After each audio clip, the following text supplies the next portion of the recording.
Correction de l'éval de cours numéro 1, 6e. Un nombre s'écrit à l'aide de chiffres, comme les mots en français s'écrivent à l'aide de lettres. Une fraction décimale, donc c'est une fraction. Qu'est-ce qu'elle a de spécial? Il faut que le dénominateur, donc dont le dénominateur, ça veut dire le nombre qui est en bas,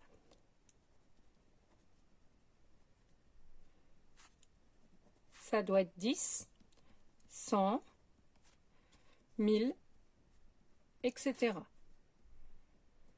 Donc on ne met pas le ou, parce que si je mets ou 1000, ça voudrait dire que l'énumération est terminée. Or, le dénominateur, ça peut être 10 000, 100 000, etc. Définition d'un nombre décimal. Un nombre décimal, donc c'est un nombre qui s'écrit, ou qui peut s'écrire, à l'aide d'une fraction décimale.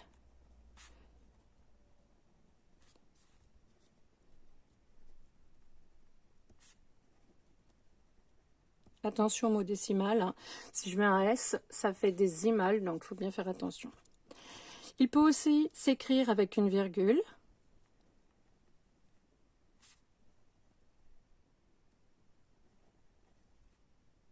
Derrière, là.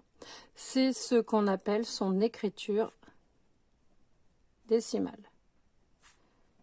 Donc c'est l'écriture à virgule d'un nombre décimal. Alors, dans un nombre décimal, comment appelle-t-on? Alors, il faut bien se rappeler qu'en France, on écrit de gauche à droite.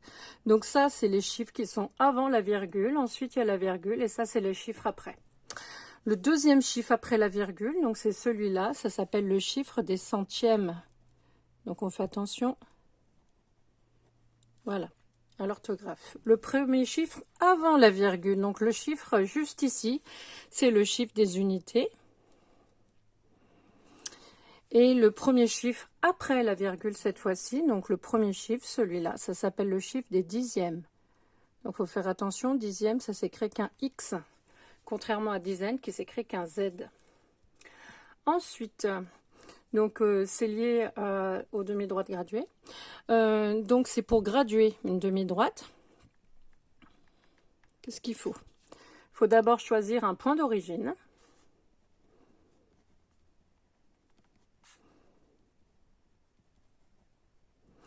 Ce point va correspondre au nombre 0, d'accord? On peut l'écrire en chiffres. Hein. Et il faut aussi choisir une unité que l'on doit reporter régulièrement. Donc ça peut être un carreau, 2 carreaux, 1 centimètre. Alors, sur cet exemple, donc là on a une demi-droite graduée avec le point A. Ce point-là, ça c'est l'origine, c'est ce qu'on appelle l'origine. Il correspond bien au nombre 0. Et l'écart entre le 0 et le 1, ça s'appelle l'unité. Attention, c'est forcément un singulier, puisque ça correspond à 1. Et ensuite, on reporte régulièrement. Ensuite, les nombres au-dessous, ben ici, là j'ai le 4, 5, je vais avoir le nombre 6 en face du A. Ici, le point A pour abscisse, donc là, il faut faire attention à comment ça s'écrit. A, B, S, C, I, 2 S, E. Le nombre, ben ici, je l'ai 6. On note, donc ça, c'est les notations, donc faire attention, il n'y a pas de égal, c'est le A, entre parenthèses, 6. Ensuite, quelque chose de non, c'est dire, c'est le verbe de consigne comparer. Comparer de nombres, c'est dire d'abord en premier s'ils sont égaux. Et s'ils ne le sont pas, c'est préciser lequel est le plus petit ou le plus grand. Pour deux nombres, si on connaît le plus petit, ben c'est que l'autre c'est le plus grand.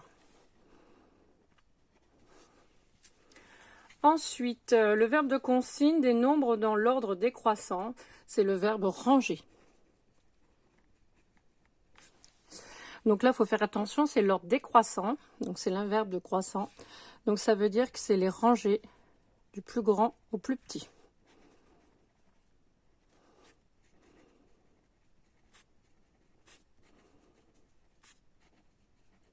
Puisque l'ordre croissant, c'est l'inverse, c'est les rangées du plus petit au plus grand. Ensuite, les notations en géométrie. Alors ici, je vois qu'il y a 2 points qui sont reliés. On prolonge à gauche, à droite, c'est la définition d'une droite. Donc ici, c'est pas n'importe quelle droite, il y a le vocabulaire, c'est la droite. Et on précise qu'elle passe, donc passant par les points A et B. Au niveau de la notation, une droite, ça se note entre parenthèses. Et je peux inverser, bien sûr, les points. Il n'y a pas d'ordre, puisque la droite qui passe par les points A et B, elle passe par les points B et A. Deuxième objet mathématique. Donc là, on voit qu'il y a le point A et le point B, et ça s'arrête du côté du A et des B. Donc ça, c'est la définition d'un segment. Donc au niveau du vocabulaire, c'est pas n'importe quel segment. Ici, c'est le segment. Alors on fait attention là aussi au vocabulaire. Le segment, il n'y a pas de E derrière le G, sinon ça fait sèchement. Pour segment, on a travaillé le vocabulaire, donc ça va avec le mot extrémité. Les 2 points où ça s'arrête, ça s'appelle les extrémités. Donc il y en a 2, c'est un pluriel. Et ces 2 extrémités, c'est les points A et B là aussi. Donc un segment, ça se note entre crochets. Et on peut aussi inverser les lettres. Il n'y a pas d'ordre. Donc il faut vous appliquer entre votre parenthèse et votre crochet qu'on voit bien la différence. La dernière, donc on voit qu'on prolonge du côté du A, on s'arrête du côté du B, donc ça s'arrête que d'un côté, c'est la définition d'une demi-droite, et là on va préciser laquelle. Cette demi-droite, qu'est-ce qu'elle a de spécial? La demi-droite, elle est liée avec le mot origine. L'origine, c'est le point où ça s'arrête. Ici, le point où ça s'arrête, c'est B. Et on prolonge du côté du A, donc on met et passant par un. Au niveau de la notation, donc il n'y en a qu'une. Là, il n'y a pas de ou, il n'y a pas de, l'ordre est obligatoire. C'est obligatoirement crochet parenthèse. Le crochet, c'est du côté où ça s'arrête. Donc ici, c'est le point B, c'est l'origine, et le A, il est là. Allez, deuxième page. Donc ça, c'est les notations qu'on a vues plusieurs fois déjà. Vous avez déjà été évalué 2 fois dessus et vous avez corrigé, rendu les corrections dessus. Donc quand j'ai 2 lettres majuscules séparées par une virgule, c'est la signification de 2 points. S'il n'y a rien entre, c'est la définition d'une longueur. Attention aussi, derrière le G, il y a un U, sinon ça fait longeur. Donc 2 lettres majuscules entre des parenthèses, c'est la notation de la droite. Là aussi, je mets bien un E, sinon ça fait droit. Crochet, crochet, c'est le segment. Crochet parenthèse, c'est la demi-droite. Ensuite, un espèce de petit arrondi sur les 2 points. Donc ça, c'est un arc de cercle, c'est-à-dire une partie du cercle. Quand j'ai 3 lettres séparées par des virgules, c'est la signification de 3 points. Si les 3 lettres sont collées, c'est un triangle. Et si on met un chapeau sur les triangles, c'est un angle. Au niveau des symboles mathématiques, donc là j'ai insisté dessus en classe, je vous rappelle que les symboles correspondent à des verbes en français, donc il y a forcément un verbe sur chacune des lignes. Donc premier symbole, vous voyez qu'on lit de gauche à droite, du côté à gauche il y a le côté qui est petit, et ensuite c'est vasé. Donc ça c'est est inférieur à. Ou alors on peut dire est plus petit que.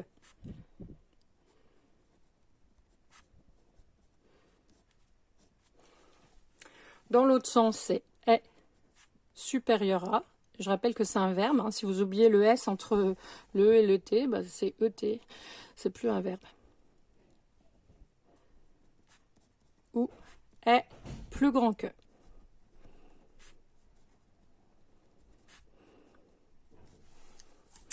Les 2 barres horizontales, c'est est égal à. Les 2 barres barrées, c'est n'est pas, c'est la négation. Donc n'oubliez pas le N apostrophe. N'est pas égal à. Ou on peut dire aussi ou est différent de. Alors, l'espèce de du symbole euro avec une seule barre au milieu, c'est appartient à. Donc, ça vient du verbe appartenir. Avec le symbole barré, donc c'est la négation, n'appartient pas à.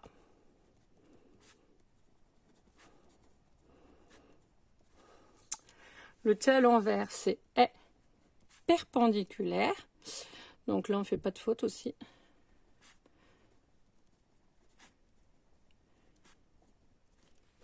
Les deux barres comme là, slash, hein, c'est est parallèle. On fait attention à l'orthographe. Parallèle, il n'y a qu'un R.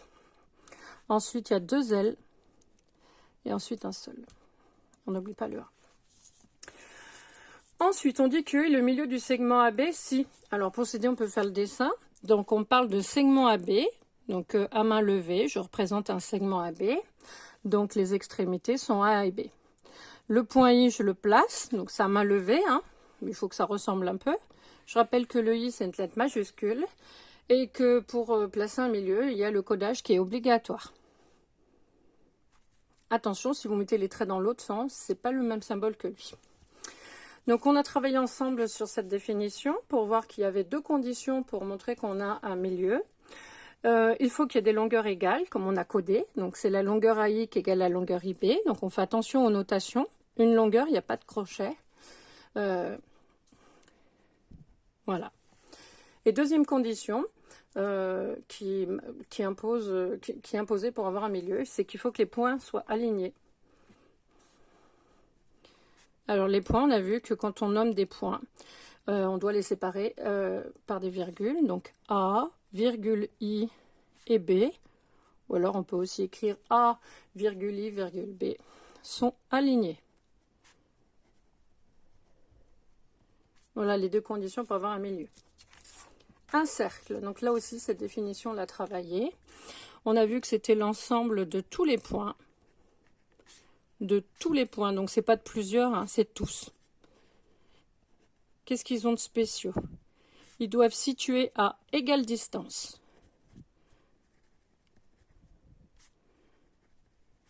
d'un point appelé le centre du cercle.